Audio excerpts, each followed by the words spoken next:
Hello student, welcome to target information classes. एक छोटी सी update निकल करके आ रही है, उस पर हम लोग बात करेंगे। देखिए, जैसा कि जानकारी निकल करके आ रही है, जो ई कार्मिक विभाग है उसके सचिव हैं जो एम देवराज सर, तो उनके द्वारा अभी हर विभाग को एक लेटर जारी किया गया है।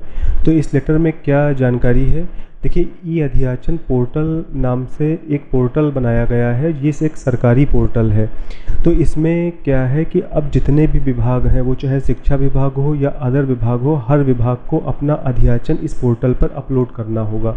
पहले क्या होता था कि पहले जो विभाग थे वो अपना अध्याचन पोर्टल पे अपलोड नहीं करते थे, इसलिए किस विभाग में कितने पद हैं ये जानकारी सरकार को नहीं हो पाती थी।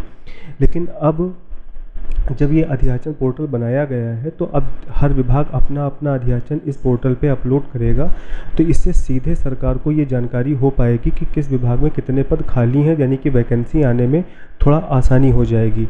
ठीक है, तो ये एक बात रही। तो अब जो है आपको आगे की जो वैकेंसियाँ आएंगी तो उनके लिए थोड़ा आसान रास्ता हो जाएगा। दूसरी चीज़ है, मैं बात करूँ कि आप लोगों ने जो पूछा है कि जो है नई टीजीटी पीजीटी की भर्ती कब तक आएगी, क्या इस साल होगी या नहीं होगी, तो मैं बता देना चाहता हूं। देखिए, जैसा कि शिक्षा सेवा चयन आयोग के गठन के बाद छात्रों के द्वारा लगातार धरना प्रदर्शन किया जा रहा है और इस धरना प्रदर्शन में छात्रों को आश्वासन भी दिया गया था कि जो है बहुत जल्द आप लोगों को एग्ज़ाम कैलेंडर देखने के लिए मिलेगा।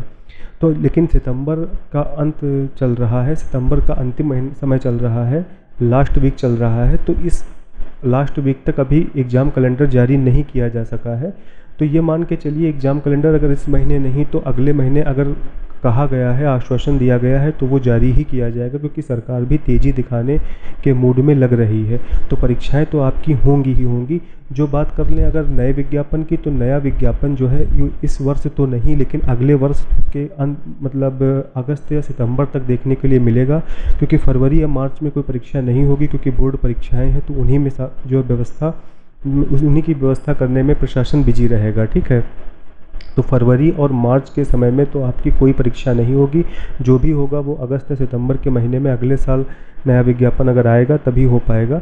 तो इस साल तो पुरानी परीक्षाएं ही होंगी। दूसरी चीज़, जो बच्चे टेट की तैयारी कर रहे हैं या सीटेट की तैयारी कर रहे हैं, तो वो पूछ रहे हैं कि टेट का नया विज्ञापन कब आएगा। तो इस साल तो मुझे नहीं लगता है कि नया विज्ञापन टेट का जारी किया जाएगा, ये अगले साल ही जारी किया जाएगा।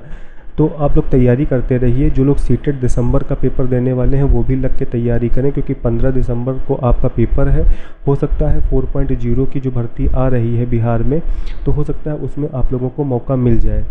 ठीक है, और जो लोग एस्टेट फेज़ 2 की तैयारी कर रहे हैं, तो आप लोग तैयारी में लगे रहिए, क्योंकि एस्टेट फेज़ 1 का अभी रिजल्ट तो नहीं आया है, लेकिन साल में 2 बार एस्टेट कराने के लिए बिहार सरकार के द्वारा बात की गई है।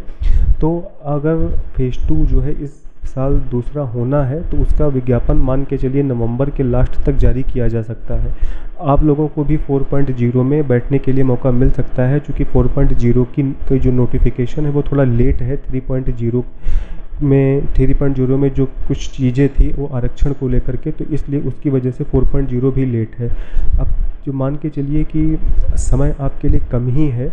4.0 क्या नोटिफिकेशन अगर मान लीजिए नवंबर या दिसंबर में आता है, तो परीक्षा उसकी भी मार्च में अगले साल हो जाएगी, और समय ज़्यादा नहीं है। क्योंकि देखिए, आज के टाइम में समय जो है उंगलियों पे निकल जाता है। तो आप लोग पढ़ाई में लगे रहिए। ठीक है, बाकी कोई भी अपडेट्स आप मुझसे चाहते हैं तो मेरे कमेंट बॉक्स में लिखिए, मैं आपको तुरंत उसका रिप्लाई करूँगा। ये एक छोटी सी अपडेट थी ई अध्याचन पोर्टल को लेकर के, जो मैंने आपको जानकारी देने की कोशिश की है। मुझे आशा है कि आप लोग समझ पाए होंगे। वीडियो अच्छी लगी हो तो लाइक करिएगा, चैनल को सब्सक्राइब करिएगा। धन्यवाद।